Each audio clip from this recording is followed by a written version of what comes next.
So you're working on a Google Docs project and you want to add some visual flair? Well, let me show you how to create and use drawing objects in Google Docs like a pro.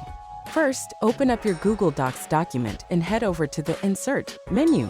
From there, click on Drawing and a new window will pop up. Now you're in the Drawing tool. Here, you can create shapes, lines, and even add text.